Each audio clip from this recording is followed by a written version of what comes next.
Hello student, देखिए अब बहुत बड़ा एक नया अपडेट के साथ मैं आ गया हूँ आपके सामने। आप यहाँ पर जैसा कि आपने थंबनेल में देखा कि सेंटर एग्जाम क्या होता है। बहुत विद्यार्थियों का कहना था, पूछना था कि सर सेंटर एग्जाम के बारे में बताइए थोड़ा सा। ठीक है, तो आज मैं सेंटर एग्जाम के बारे में लेकर आ गया हूँ, क्योंकि जो नए विद्यार्थी पढ़ रहे होते हैं, जो पास कर रहे हैं उनके लिए तो नहीं दिक्कत होता है, लेकिन जो नए पढ़ रहे होते हैं उनको पता नहीं चलता कि सेंटर एग्जाम है क्या, उनको लगता है क्या यही बोर्ड का एग्जाम है क्या। तो चलिए आज हम बताते हैं बहुत अच्छे तरह से कि सेंटर एग्जाम आखिर है क्या और किनको देना पड़ता है, किनको नहीं देना पड़ता है। तो आइए देखते हैं। आप जैसे कि हेडिंग देख रहे हैं, यहाँ लिखा गया बिहार विद्यालय परीक्षा समिति, ठीक है। और उसके बाद हेडिंग है आपका कि मैट्रिक इंटर वार्षिक परीक्षा, ठीक है, सेंटर एग्जाम 2024। सेंटर का मतलब एक सेंटर जो बना है वो सेंड से बना है। सेंड का मतलब ऊपर भेजना, इसी का V3 है, ACNT वर्ब का तीसरा रूप है सेंड, ठीक है। तो इसी सेंड से सेंटर बना है, मतलब ऊपर भेज देंगे, ठीक है। तो ऊपर भेजने का मतलब क्या है। अच्छा, एग्जाम कब से शुरू रहेगा आप सबको पता है, जैसे कि मैंने आपको रूटीन भी दे दिया, उपलब्ध करा दिया है अपने चैनल पर, आप वहाँ से देख सकते हैं, ठीक है। तो मैट्रिक का आपका इंटर का जो है वो 11/11 से शुरू है, 18 तक एग्जाम चलेगा। और मैट्रिक का आपका जो है वो 19/11 से लेकर 22/11 तक एग्जाम चलेगा सेंटर पर। अब सबसे पहली बात है कि सेंटर एग्जाम है क्या, ठीक है। तो जैसे मैंने आपको बताया कि यह सेंट ऑफ से सेंट बना है, इसका V2 यूज हुआ है, ठीक है। तो सेंटर एग्जाम क्या है और किनको किनको इसको परीक्षा देना है। देखिए सेंटर एग्जाम क्या होता है, मतलब सेंटर का मतलब हुआ ऊपर भेज देना। ऊपर भेज देने का मतलब क्या है, आपका अपग्रेडेशन कर देना, ठीक है। जैसे कि आप विद्यालय आ रहे हैं और पढ़ रहे होते हैं, ठीक है, तो आपका अटेंडेंस मस्ट होता है।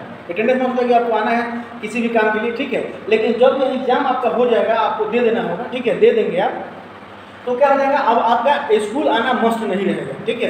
आपको स्कूल ने क्या किया, आपको एग्जाम दे लिया, एग्जाम लेकर आपको फ्री कर दिया, तो अब भाई आप घर पर तैयारी कीजिए बैठ कर, आपको स्कूल आने की जरूरत नहीं है, ठीक है। आपको अब मतलब कि फ्री कर दिया गया सेल्फ स्टडी के लिए।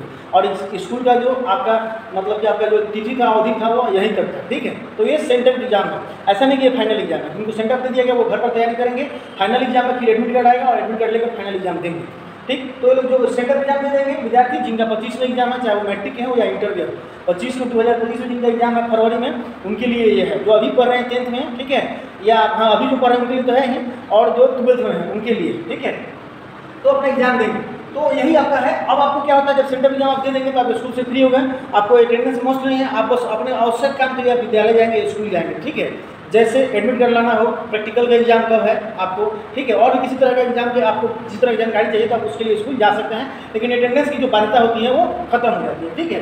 अब यहाँ पर देखना है कि कुछ और बात में लिखा है कि किनको शामिल होना, जो अगर नहीं शामिल होते इस एग्जाम में क्या होगा। तो देखिए बोर्ड का स्पष्ट लेटर है कि जो एग्जाम में नहीं शामिल होगा, उनका अगर नंबर भर कर नहीं जाता है बोर्ड को, तो उनका एडमिट कार्ड वहाँ से रिलीज नहीं करेगा। आप जो पेपर में आया है उसको ठीक से पढ़िएगा, या जो रूटीन दिया है उस पर नीचे बहुत स्पष्ट शब्दों में लिखा हुआ है यही बात। जो विद्यार्थी परीक्षा में शामिल नहीं होंगे, जो विद्यार्थी परीक्षा में शामिल नहीं होंगे तो उनका स्कूल मार्क्स भेज दो, अगर नहीं भेजता है, मान चलिए मार्क्स भर कर अगर बोर्ड को नहीं भेजता है तो आपका एडमिट कार्ड आएगा ही नहीं। इसीलिए जो विद्यार्थी मतलब कहीं भी है सेंटर एग्जाम में जरूर शामिल होंगे, अपने स्कूल में जाकर मिल लेंगे, क्योंकि आपका अटेंडेंस जो है, आपका कॉपी जो है वो मस्ट है।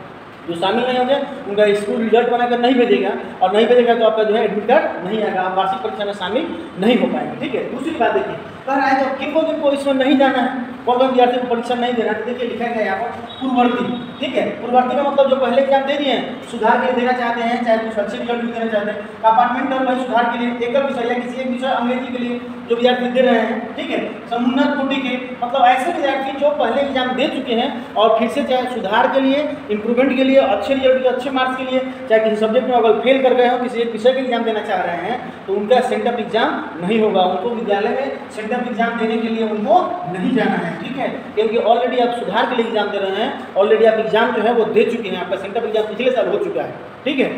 तो बस यही जानकारी थी, आशा करता हूँ कि आपको यह जानकारी अच्छी लगी होगी, ठीक है। इसी तरह के बिहार सरकार के और पढ़ाई से संबंधित किसी तरह की जानकारी प्राप्त करने के लिए हमारे चैनल से जुड़े रहें, ठीक है। और अगर वीडियो अच्छा लगा